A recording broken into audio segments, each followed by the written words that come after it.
नमस्कार दोस्तों, एक बार फिर से आपका स्वागत है अपने YouTube channel study point Maurya में। दोस्तों, आज की इस क्लास में मैं आपको जो लेसन कराने जा रहा हूं, लेसन नंबर 25, जिसका नाम है सामाजिक आर्थिक विकास तथा अभावग्रस्त समूहों का सशक्तिकरण। आज के इस लेसन में हम ये पढ़ेंगे जो अभावग्रस्त हैं, मतलब कि कुछ समूह ऐसे हैं जिनके पास कुछ चीजों की कमी है। उन कमियों को पूरा करने के लिए सामाजिक विकास और आर्थिक विकास का सहारा लिया गया। तो इस लेसन में हम यही चीज पढ़ेंगे कि जो बहुत वीकर सेक्शन के लोग हैं या ग्रुप हैं, उनके लिए इकोनॉमिक डेवलपमेंट एंड दोस्तों सोशल डेवलपमेंट क्या होता है। तो आइए ध्यानपूर्वक समझते हैं। थोड़ा सा इस लेसन में हम परिचय कर लेते हैं। एक बात बताना चाहता हूं, जिन छात्रों ने, जिन बच्चों ने इसके कुछ लेसन प्रीवियस नहीं करे हैं, तो NIOS वाले ग्रुप में जाकर के, प्लेलिस्ट में मैंने NIOS का एक ग्रुप बना रखा है, ये 10th क्लास के छात्रों के लिए, तो उसमें जाकर के बाकी लेसन आप कर सकते हैं। तो आइए बिना देरी किए हम अपना लेसन स्टार्ट करते हैं, जिसका नाम है सामाजिक आर्थिक विकास तथा अभावग्रस्त समूहों का सशक्तिकरण। तो दोस्तों यहाँ से शुरू करते हैं। हम प्रायः अखबार और पत्र पत्रिकाओं के माध्यम से सामाजिक आर्थिक विकास से संबंधित विभिन्न चिंताओं व सरोकारों जैसे गरीब, बेरोजगारी, सड़कों, शिक्षा संस्थाओं, पुलों, अस्पतालों के निर्माण के विषय में पढ़ते हैं। इन पर विशेष रूप से चुनाव के दौरान राजनीतिक नेताओं, राजनीतिक दलों, मतदाताओं और मीडिया के द्वारा चर्चा की जाती है। जब भी विकास पर और विशेष रूप से सामाजिक आर्थिक विकास पर चर्चा होता है, तो हमारे समाज में वंचित व अभावग्रस्त समूहों के सशक्तिकरण के मुद्दे का उल्लेख स्वाभाविक रूप से किया जाता है। इसका मतलब यह है दोस्तों, यहाँ पर यह कहना चाहता है कि आपने विभिन्न प्रकार के अखबारों और पत्र पत्रिकाओं के माध्यम से ये जाना होगा कि समाज में जो गरीब बेरोजगार लोग हैं, उनके लिए किस तरीके से सामाजिक और आर्थिक विकास किया जाता है। सामाजिक और आर्थिक विकास ये वीकर सेक्शन के लिए भी दोस्तों ये नेताओं के द्वारा किया जाता है जब चुनाव नजदीक आते हैं। इसका मतलब जो बहुत कमजोर वर्ग के लोग हैं, उनके लिए सामाजिक विकास और आर्थिक विकास। दोस्तों, सामाजिक विकास और आर्थिक विकास में ये टॉपिक आते हैं भाई, गरीबी, बेरोजगारी, सड़कों, शिक्षा संस्थाओं, पुलों, अस्पतालों के निर्माण के विषय में हम पढ़ते हैं। मतलब ये सब चीजें, चाहे आप हो चाहे हम, इन सब चीजों के द्वारा हम अपना विकास को देख सकते हैं। क्लियर है दोस्तों। एक हमारे स्वास्थ्य के एक डेवलपमेंट के लिए, हेल्थ के डेवलपमेंट के लिए आर्थिक मतलब अस्पताल का होना जरूरी है, यातायात के लिए पुलों का जरूरी है, शिक्षाओं का जरूरी है, सड़कों की जरूरत है, भाई बेरोजगारी की समस्याओं को सुलझाने की भी आवश्यकता है। तो ये सब चीजें हैं साथियों, जो हमारे सामाजिक विकास के लिए एक महत्वपूर्ण बिंदु हुए हैं। तो आइए आगे चलते हैं। तो हमारे समाज, दोस्तों आगे क्या लिखा है, तो हमारे समाज में वंचित व अभावग्रस्त समूहों के सशक्तिकरण के मुद्दे का उल्लेख स्वाभाविक रूप से किया जाता है। तुम्हारा भी अपने अध्याय के दौरान इन शब्दों से परिचित हुआ होगा। मतलब कि तुम्हारा भी अपने अध्याय के दौरान इन शब्दों से परिचित, मतलब कि तुम भी दोस्तों इस अध्याय में जो आप पढ़ रहे हैं वो कभी न कभी इन चीजों के बारे में आप परिचित होंगे। इन शब्दों का अर्थ क्या है?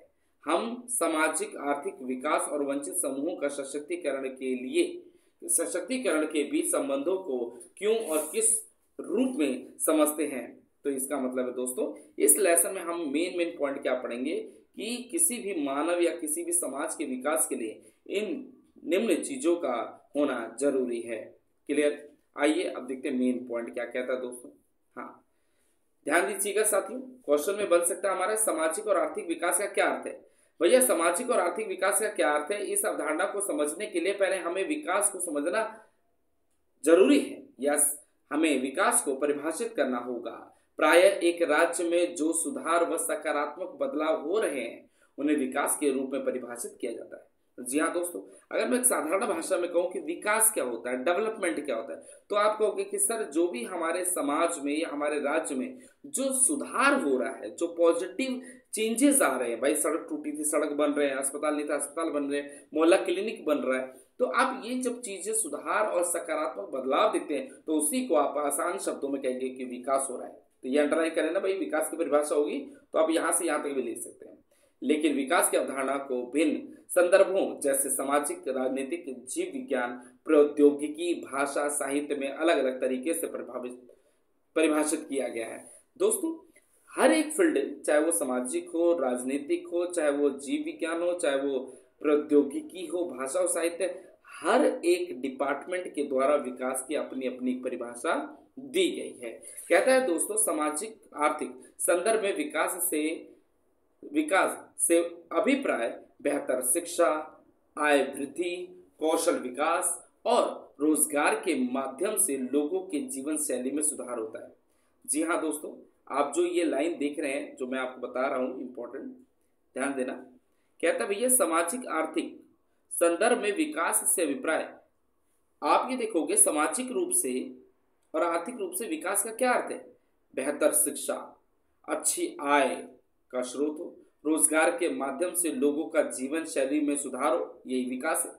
विकास क्या कहोगे भैया? आप अपने मोहल्ले में जो बदलाव देखते हैं वो भी है, और जो मानव के जीवन में सुधार हो, तो भाई अच्छी एजुकेशन है, शिक्षा के द्वारा वो अच्छे इनकम को जनरेट कर रहा है, अच्छी आय प्राप्त कर रहा है, और रोजगार के माध्यम के विभिन्न शैलियों को देखा उसमें सुधार होने। तो इन सब चीजों को सामाजिक और आर्थिक विकास का अर्थ बताया गया है। यह सांस्कृतिक और पर्यावरणीय कारकों के आधार पर आर्थिक और सामाजिक परिवर्तन की प्रक्रिया है। ठीक है, आगे चलते हैं। ये कुछ खास नहीं, यहां से देखें जो भी हमने पढ़ा साथियों। कहता है क्या पॉइंट? सामाजिक आर्थिक विकास समाज में सामाजिक और आर्थिक बदलाव की प्रक्रिया है। मतलब कि दोस्तों आप ये देखें कि समाज में सामाजिक रूप से और आर्थिक रूप से बदलाव जो होता है उसी को सामाजिक आर्थिक विकास कहा जाता है। यह सकल घरेलू उत्पाद, जीवन प्रत्याशा, साक्षरता और रोजगार के स्तर जैसे संकेतों को मापा जाता है। सामाजिक आर्थिक विकास के बेहतर समझ के लिए हम सामाजिक और आर्थिक विकास के अर्थ को पृथक करके समझ सकते हैं। मैं आपको साधारण भाषा में बताऊं दोस्तों कि सामाजिक विकास और आर्थिक विकास क्या होता है। ध्यान सुनना, अगर हम कभी भी पढ़ते हैं सामाजिक विकास क्या होता है तो याद रखना उसमें आएगा दोस्तों स्कूल आएगा, कॉलेज आएगा, ठीक है, अस्पताल आएगा, ठीक है, ये आएगा। तो ये तीनों जो हैं दोस्तों ये हमेशा सामाजिक में आते हैं।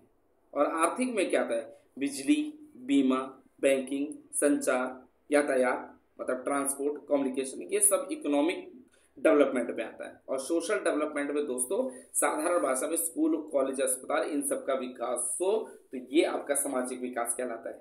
पर हम भी इसमें तो थोड़ा सा पढ़ भी लेते हैं दोस्तों। सामाजिक विकास वह प्रक्रिया है जो सामाजिक संस्थाओं में परिवर्तन व बदलाव कर समाज की अपनी आकांक्षाओं को पूरा करने की क्षमता में सुधार करती है। इसका संबंध समाज निर्माण में गुणात्मक परिवर्तन, लोगों का प्रगति, दृष्टिकोण और व्यवहार प्रति प्रभावी प्रक्रिया है। मतलब दोस्तों यहाँ पर क्या कह रहा है? कह रहा भैया इसका जो संबंध है समाज के निर्माण में जो है गुणात्मक परिवर्तन करना, लोगों की प्रगतिशील दृष्टिकोण, मतलब कि लोगों का जो ग्राफ है वो हमेशा ऊपर की ओर आए।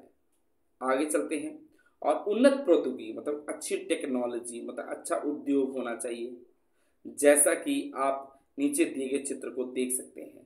पर्यावरण, जीवन शैली और प्रौद्योगिकी के बीच में घनिष्ठ संबंध को दिखाया गया। जी हाँ दोस्तों, सामाजिक विकास में क्या दिखाया गया भैया?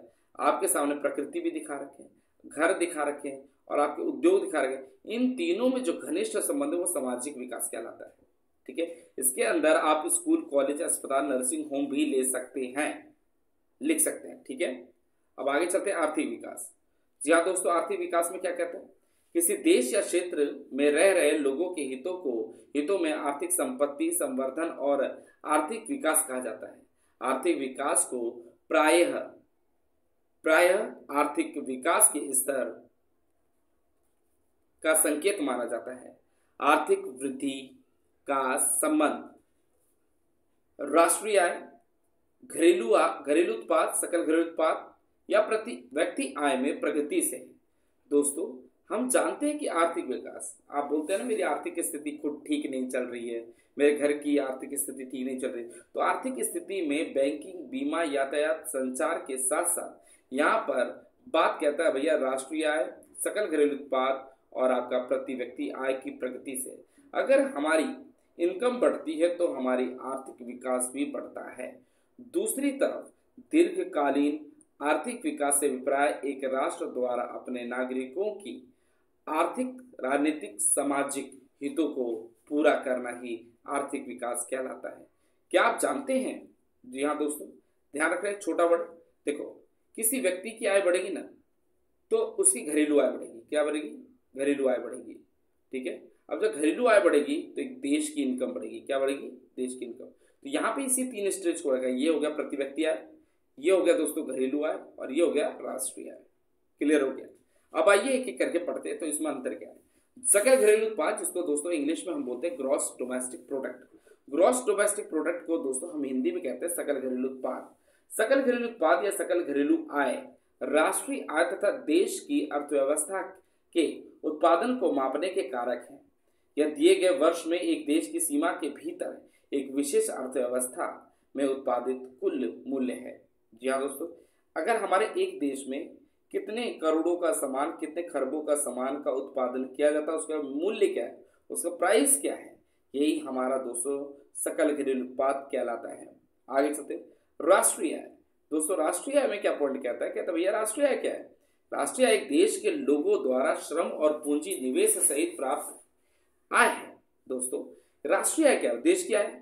ये देश की आय कैसे होगी? जब देश के लोग अपना श्रमिक और जहां पे पैसा लगाया है, मतलब इन मेहनत और जहां पैसा लगा करके इनकम को जनरेट कर रहे हैं, वही देश की आय होगी। यह दी गई अवधि के दौरान एक राष्ट्र श्रम और लाभ, ब्याज, किराए और तथा पेंशन की भुगतान की सभी आय का कुल मूल्य है। क्या दोस्तों? एक वर्ष, जिसे हम बोलते हैं वित्तीय वर्ष, जो 1 अप्रैल से 31 मार्च का वित्तीय वर्ष होता है दोस्तों, उस वित्तीय वर्ष के दौरान श्रमिकों जो द्वारा प्राप्त की गई आय और जहां पर निवेश करके, इन्वेस्ट करके जो हमने पूंजी का निर्माण किया, ये दोनों को जोड़ा जाए तो राष्ट्रीय आय का निर्माण होता है। उसी प्रकार दोस्तों आगे चलते हैं प्रति व्यक्ति आय।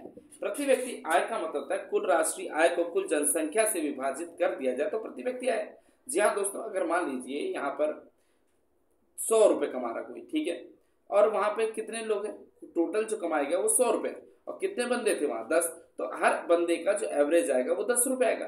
तो उसी प्रकार प्रति व्यक्ति आय निकालने के लिए भैया पूरे देश की इनकम को उसके कुल जनसंख्या से भाग कर दो, तो हमारा क्या मिल जाता है? प्रति व्यक्ति आय मिल जाता है।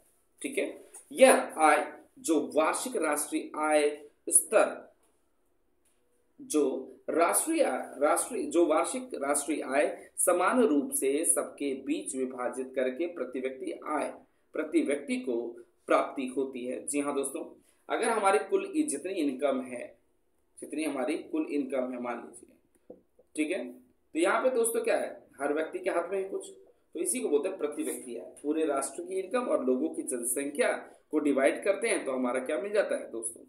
हमारा राष्ट्रीय आय के साथ साथ हमारी प्रति व्यक्ति आय भी प्राप्त हो जाती है। चलते आगे दोस्तों, मानव विकास।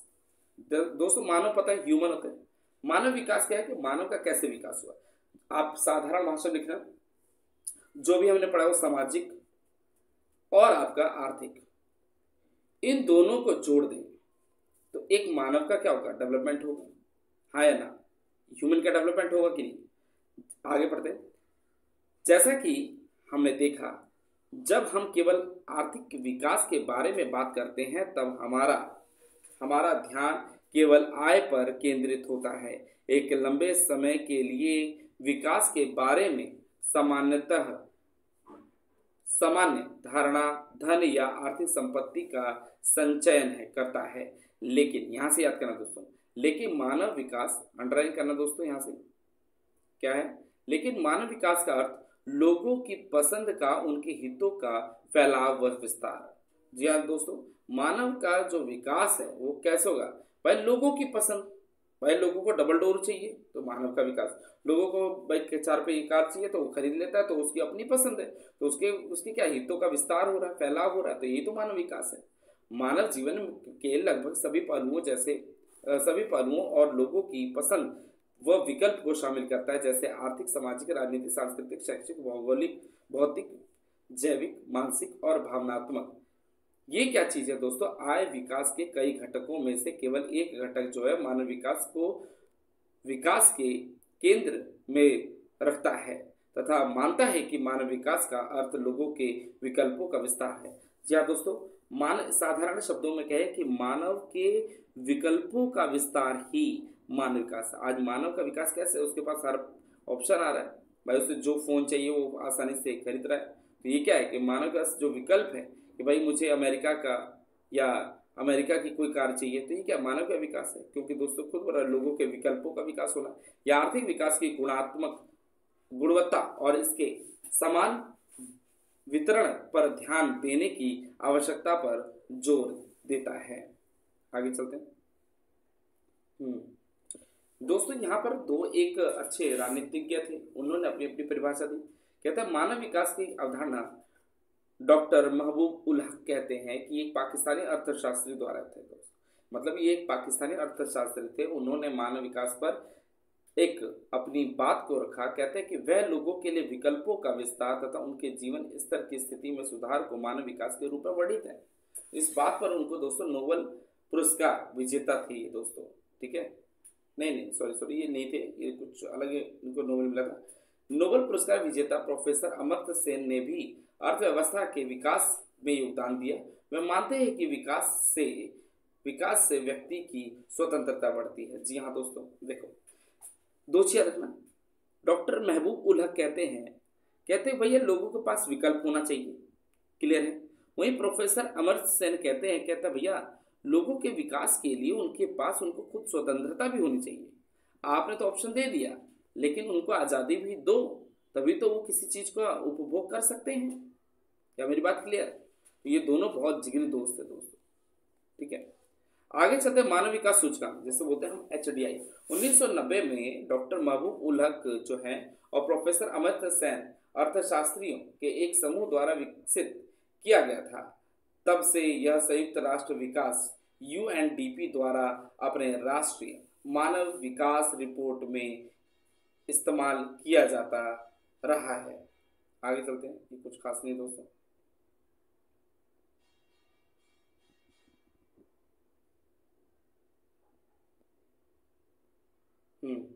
अब ये क्या बोलता है दोस्तों? संधारणीय विकास।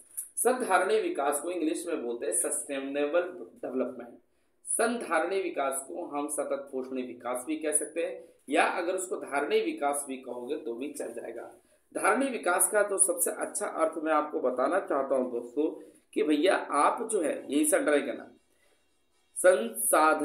संसाधनीय विकास या धारणीय विकास, मतलब इसे संधारणीय विकास कह लो या संसाधनीय विकास कह लो, धारणीय विकास कह लो या सतत पोषणीय विकास कह लो। इसका जो अर्थ होता है विकास का वह प्रतिरूप जो हमारी वर्तमान आवश्यकताओं को पूरा करता है तथा भविष्य की पीढ़ी भी अपनी आवश्यकताओं को पूरा कर सकते हैं, इस बात का भी ध्यान रखता है। दोस्तों इसमें क्या होता है धारणीय विकास में, सस्टेनेबल डेवलपमेंट में, कि संसाधनों का आप इस तरीके से प्रयोग करें जिससे भविष्य में आगे आने वाली पीढ़ियां भी उसका इस्तेमाल कर सकें। क्या मेरी बात क्लियर है? धारणीय विकास मतलब जो भी हमारे पास आज कोयला पेट्रोल है, जो भी हमारे पास खनिज हैं, उनका इस तरीके से प्रयोग किया जाए कि वो समाप्त ना हो पर हमारी आगे आने वाली पीढ़ी भी उसका प्रयोग कर सके। ऐसा ना हो कि वो आगे वाली पीढ़ी उसका उनके लिए कुछ उपलब्ध ना हो। तो इसलिए जो हमें पानी है, जो हमारे पास दोस्तों खनिज हैं, रॉ मटेरियल है, इनका सोच समझ के प्रयोग करना चाहिए कि जिससे हम भविष्य में आगे आने वाली पीढ़ी भी इस चीज का प्रयोग कर सके। मान लो आज हम सारा कोयला का प्रयोग कर ले, भविष्य में बच्चे जो नई जनरेशन वो कोयला ही नहीं जाने कि कोयला होता क्या है। उसी प्रकार पेट्रोल को हमें इतना ज्यादा नहीं प्रयोग करना चाहिए साथियों, ठीक है, जिससे आगे वाली पीढ़ी भी इसका प्रयोग न कर पाए। ठीक है, इसमें बस इतना ही था। यह है दोस्तों, कहता भैया अगर आपका आर्थिक विकास होता है, सामाजिक विकास होता है, पर्यावरणीय विकास होता है और व्यक्तिगत रूप से विकास होता है, ये सब मिल करके आपका सतत पोषणीय विकास करते हैं, क्योंकि मानव का पूर्ण रूप से विकास इन सब चारों चीजों से होता है। भैया आप अपने बैंकिंग बीमा ले लो, आपने स्कूल अस्पताल ले लो, आप अपना पर्यावरण ले लो, एनवायरमेंट ले लो, एक व्यक्ति के प्रति व्यक्ति आय ले लो, ये सब चीजें एक मानव को सतत पोषणीय विकास में अपना सहयोग देती हैं। क्लियर दोस्तों? आगे चलते हैं हम भी। जी, यहाँ पे कुछ खास नहीं, बस ये पहले पैराग्राफ पढ़ेंगे दोस्तों। क्या लिखा है? मानव भारत में, सॉरी मानव बोल रहा हूँ, भारत में सामाजिक आर्थिक विकास। अब तक हम चार अवधारणाओं, विकास, सामाजिक आर्थिक विकास, मानव विकास, संधारणीय विकास के विवरण रूपों की चर्चा कर चुके हैं। इसके विषय में हमारी जानकारी के आधार पर भारत में हो रहे सामाजिक आर्थिक विकास को समझने का प्रयास करेंगे। यद्यपि स्वतंत्रता प्राप्ति के पश्चात से ही देश के विकास के लिए कई प्रयास किए गए, लेकिन यह 1990 का वर्ष था जिसके पश्चात भारत को ठीक है, गिनती विश्व की तेजी से बढ़ते विकासशील अर्थव्यवस्थाओं में होने लगी। भारतीय बाजार विनिमय के आधार पर विश्व का 12वीं और सकल घरेलू उत्पाद जिसका मापन खरीद शक्ति क्षमता, मतलब कि परचेसिंग पावर के आधार पर किया जाता है, दुनिया की चौथी सबसे बड़ी अर्थव्यवस्था है। ठीक है, यहाँ पर दोस्तों क्या कहता है भैया आप जो है कि किसी भी व्यक्ति के सामाजिक और आर्थिक विकास के लिए उनके लिए सबसे बड़ी चीजें हैं कि वो हमेशा से सकल घरेलू उत्पाद और उसकी परचेसिंग पावर ये सब बढ़ेगी, तभी हमारा सामाजिक और आर्थिक विकास संपन्न हो पाएगा। क्लियर है? आगे चलते ही कोई खास नहीं है दोस्तों। ठीक है, क्षेत्रीय विकास। दोस्तों क्षेत्रीय विकास का मतलब होता है रीजनल डेवलपमेंट। रीजनल डेवलपमेंट का मतलब होता है कि भैया आप समाज में आपके क्षेत्र के अनुसार जो विकास होता है, जैसे आप दोस्तों दिल्ली के 6 के 6 या 7 के 7 दिशाओं में, 4 दिशाओं में आप क्या चीज़ पाएंगे, ये जो चेंजेस होते हुए देखेंगे उनसे ही क्षेत्रीय विकास कहते हैं। हम ऊपर चर्चा कर चुके हैं कि भारत में सामाजिक आर्थिक विकास का उद्देश्य देश के सभी क्षेत्रों में सर्वांगीण विकास करना है। आप पहले ही ऊपर पढ़ चुके हैं दोस्तों कि सामाजिक और आर्थिक रूप से का मेन उद्देश्य होता है कि देश के सभी क्षेत्रों का संपूर्ण रूप से एक साथ विकास करना है। यही तो सर्वांगीण विकास कहलाता है। स्वतंत्रता प्राप्ति के पश्चात नियोजित आर्थिक विकास अपनाने का एक मुख्य कारण यह था कि देश में व्याप्त क्षेत्रीय असमानता को दूर कर सभी क्षेत्रों का समुचित विकास किया जाए। दोस्तों देखो ये कहता है कि भाई क्षेत्रीय विकास कब होगा, कह रहा है कि जो हमारे क्षेत्र में जो असमानताएं हैं, जो भेदभाव चली आ रही, इन सब चीजों का अगर हम त्याग दें तभी किसी क्षेत्र का सामूहिक रूप से विकास हो सकता है। क्लियर है? इसमें बस इतना पढ़ना है, आगे चलते हैं। मैं इसको मोटे मोटे तौर पर बताऊंगा दोस्तों। भारत में किस किस प्रकार की विषमताएं पाई जाती है। विषमता मतलब डिफरेंशिएट पाए जाते हैं। कैसे भैया आप देखेंगे प्रति व्यक्ति आय से कुछ राज्य ऐसे हैं दोस्तों जिनकी जो है इन राज्यों में दोस्तों बिहार, उत्तर प्रदेश, मध्य प्रदेश, उड़ीसा, राजस्थान, झारखंड, छत्तीसगढ़, इन राज्यों में भारत की आधी से अधिक आबादी निवास करती है। क्लियर है? लेकिन इन समाज में आप देखोगे लोगों की प्रति व्यक्ति आय दूसरे व्यक्ति के द्वारा कम और ज्यादा हो सकती है। तो यही बोल रहा है कि भारत में विषमताएं जो है डिफरेंशिएट हो रहा है भारत में। वो किस कारण हो, क्या था भैया, लोगों की प्रति व्यक्ति आय किसी की ज्यादा है, किसी की कम है। दूसरा गरीबी, जिन क्षेत्रों में जैसे यहाँ पे दोस्तों दे रखा है कि भैया राज्यवार गरीबी के अनुपात में पिछले कुछ वर्षों में कमी आई। भारत में व्यापक व वृहद स्तर पर गरीबी में कमी आई है, लेकिन ग्रामीण और शहरी तथा राज्यों के बीच में विषमताएं आई। आप देखो ग्रामीण और शहरी क्षेत्रों में कुछ भेदभाव। सरकार सबसे ज्यादा ध्यान शहरीकरण की ओर दे रही है, शहरीकरण की ओर दे रही है। ग्रामीण क्षेत्रों पर सरकार का ज्यादा ध्यान नहीं है। उसी प्रकार उड़ीसा, मध्य प्रदेश, छत्तीसगढ़, बिहार, झारखंड तथा उत्तर प्रदेश में गरीब का अनुपात अत्यधिक है। ठीक है, आपने ये ध्यान दिया होगा। तो ये कह रहा है कि भैया भारत में गरीबी भी जो है लोगों की विषमताएं या समाज में विषमताओं का कारण बनती है। उसी प्रकार दोस्तों औद्योगिक विकास, औद्योगिक वृद्धि कहता है भारत में दोस्तों प्रारंभिक जो है औद्योगिकरण ब्रिटिश भारतीय सरकार के हितों के अनुरूप ऐतिहासिक प्रक्रिया के रूप के अनुरूप किया गया है। दोस्तों औद्योगिक वृद्धि का मतलब होता है कि आप कुछ क्षेत्रों में देखोगे, चाहे ग्रामीण हो चाहे शहरी क्षेत्रों के एनसीआर में बहुत बड़ा उद्योग है और इन उद्योगों के कारण भी समाज में विषमताएं पाई जाती हैं। दूसरा, कृषि में वृद्धि। कुछ क्षेत्र ऐसे हैं जी, पंजाब और हरियाणा में सिंचाई की बहुत सारी सुविधाएं हैं, पर कुछ ऐसे क्षेत्र हैं जहां पर सिंचाई की अभी भी परमानेंट एक पॉलिसी, एक कानून नहीं बना, जिसके कारण दोस्तों वहां की कृषि का विकास नहीं हो रहा है। जरूरी थोड़ी कि हमारे पास 28 राज्यों में कृषि क्षेत्रों में विकास हुआ। कुछ न कुछ हर राज्य की अपनी अपनी एक मजबूरी होती है। उसी प्रकार साक्षरता। साक्षरता का मतलब है दोस्तों लिटरेट, मतलब कि कितने लोग पढ़े हैं। तो कहता भैया साक्षरता सामाजिक और आर्थिक विकास के महत्वपूर्ण पहलू है, लेकिन भारत के विभिन्न राज्यों के बीच में साक्षरता दर में भारी विषमताएं पाई जाती हैं। 2001 में लगभग केरल की साक्षरता दर जो है सर्वाधिक और बिहार में सबसे कम थी, जबकि उसी उसी दौरान पूरे भारत में औसत साक्षरता दर 65.38% थी। केरल में 90.92% तथा बिहार में 47.53% थी। देश के विभिन्न राज्यों के बीच में साक्षरता की विभिन्नता भी पाई जाती है। जी हाँ दोस्तों, उसके बाद परिवहन और संचार। जी हाँ दोस्तों, आगे चलते हैं। परिवहन और संचार भी भारत में सामाजिक विषमताओं का कारण बनता है। क्लियर है। ग्रामीण क्षेत्रों में आप संचार और परिवहन के बारे में जानते होंगे, तो वहां पे भी कुछ असमानता पाई जाती है। अगला पॉइंट, क्षेत्रीय विषमता है। क्षेत्रीय विषमता का मतलब है दोस्तों क्षेत्रों में मारामारी करना, मतलब कि हर एक फील्ड में कुछ ना कुछ कमियां पाई जाती है, इसलिए इसको बोलता है क्षेत्रीय विषमताओं का कारण। ये भी है दोस्तों। आगे चलते हैं। कुछ क्षेत्रों में क्षेत्रीय विषमता और किस कारण होती है भैया? ऐतिहासिक चीजें।